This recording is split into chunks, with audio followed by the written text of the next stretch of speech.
Telugu Desam party రాష్ట్ర అధికార ప్రతినిధి మేడా విజయశేఖర్ రెడ్డి ఒంటిమెట్టలో సుపరిపాలనలో తొలి అడుగు కార్యక్రమాన్ని విజయవంతంగా ప్రారంభించారు. ఈ కార్యక్రమంలో ఆయన స్థానిక ప్రజలతో నేరుగా ముఖాముఖి మాట్లాడి వారి జీవన పరిస్థితులు, సమస్యలు, ప్రభుత్వ పథకాలు అమలుపై అభిప్రాయాలు సేకరించారు.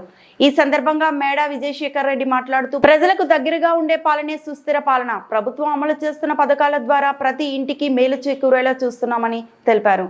తల్లికి వందనం, పింఛన్లు, ఫీజు రియంబర్స్మెంట్, ఆరోగ్యశ్రీ, అన్నదాత సుఖీభవ వంటి పథకాలపై సమగ్రంగా ప్రజలకు వివరాలు ఇచ్చారు. అతను గడప గడపకు వెళ్లి ప్రజలతో మమైకమై వారి సమస్యలు అడిగి తెలుసుకున్నారు. ప్రజలు కూడా తమ సమస్యలను నిర్భయంగా తెలియజేసి ప్రభుత్వం చేపడుతున్న కొన్ని మార్గదర్శక చర్యలను అభినందించారు. ఒంటిమెట్ట ప్రజలు ఈ కార్యక్రమాన్ని ఉత్సాహంగా స్వాగతించి తమ అభిప్రాయాలను నేరుగా వెల్లడించే అవకాశాన్ని సద్వినియోగం చేసుకున్నారు. మేడా విజయశేఖర్ రెడ్డి ఈ సందర్భంగా మాట్లాడుతూ ఇది ఒక ప్రారంభం మాత్రమే, ప్రజల ఆశయాలను నెరవేర్చే పాలన అందించేందుకు మా కృషి నిరంతరం కొనసాగుతుంది అని స్పష్టం చేశారు. మాజీ కాపు కార్పొరేషన్ డైరెక్టర్ మోదుగుల పెంచలయ్య గారు, అట్లాగే ఒంటిమిట్టలో మా అన్న ఎన్నో 43 సంవత్సరాలుగా బీసీ నాయకులుగా ఎన్నో ఎనలేని సేవలు చేసి తెలుగుదేశం పార్టీని కష్టకాలంలో నిలబెట్టిన మన కొమర వెంకట నరసయ్య గారు, అట్లాగే మన పామూరు సుబ్రహ్మణ్యం గారు, రకరకాల చాలామంది నాయకుల సమక్షంలో ఈరోజు అత్యంత వైభవపేతంగా ప్రజల్లోకి సుపరిపాలనలో తొలి అడుగు అనే ఒక కార్యక్రమంలో ఈ ఒంటిమెట్లో పర్యటిస్తున్న ఈ సందర్భంలో మీతో నా ఆనందాన్ని పంచుకోవడానికి చాలా సంతోషిస్తున్నా. ఇది నిజంగా అందరికీ కూడా నేను ధన్యవాదాలు తెలుపుతున్నా.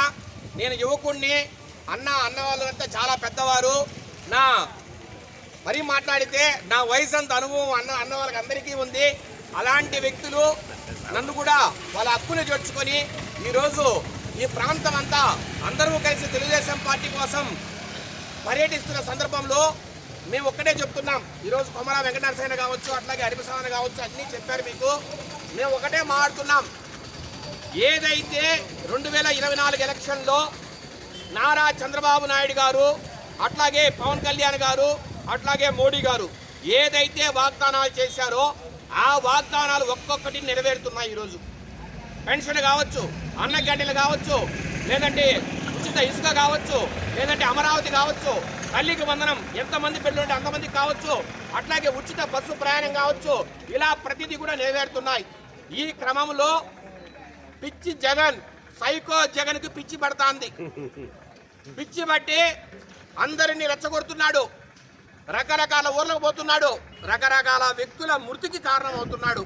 మొన్న ఒకసారి మీరు వీడియో చూడండి, ఆయన కారు కింద ఒక వ్యక్తి ఆయన టైగర్ల కింద పడి నలిగిపోతుంటే ఈయన నవ్వుకుంటూ అందరికీ అభివాదాలు చేస్తున్నాడంటే ఎలాంటి ఘోరమైన మనస్తత్వం గల వ్యక్తి ఒక్కసారి ఆలోచించండి.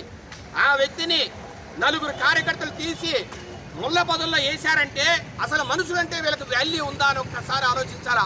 ఇలాంటి వ్యక్తి 5 ఏళ్ళు మనల్ని పరిపాలించింది. అరాచకాలు చేశారు, పోలీస్ కేసులు పెట్టారు, భూములు లాగేసుకోవడానికి భూచట్టం తెచ్చారు, అన్ని రకాలుగా ప్రజలను మభ్యపెట్టారు. 13 లక్షల కోట్ల రూపాయల అప్పులు చేసి కేవలం 1,00,00,000 కోట్లు ప్రజలకు పంచి మిగతాది వాళ్ళ జోబులో నింపుకొని ఈరోజు ఒక్కసారి చూడండి మీరు, మద్యం కుంభకోణం ఒక్కటే 1,00,000 కోట్లు. ఆ 1,00,000 కోట్లలో 40,000 కోట్లు ఇక్కడ ఒక సామంతరాజు ఉన్నాడు, పెద్దిరెడ్డి మిథున్ రెడ్డి, అతను ఒక్కడే 40,000 కోట్లు కొట్టేశాడు. నేను మళ్ళీ రికార్డ్ చెప్తున్నా ఈ విషయం. 40,000 కోట్ల రూపాయలు ఒక్క పెద్దిరెడ్డి మిథున్ రెడ్డి కొట్టేశాడు. అర్థం చేసుకొని ఎంత ఘోరమైన పరిస్థితుల్లో ఆంధ్రప్రదేశ్ నుంచి 5 సంవత్సరాలు.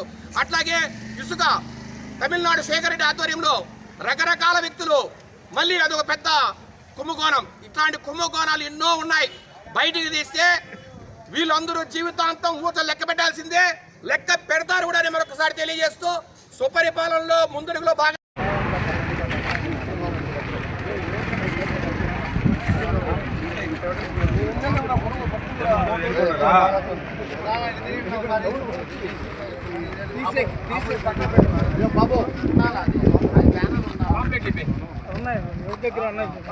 పాంప్లెట్లో అబ్బాయి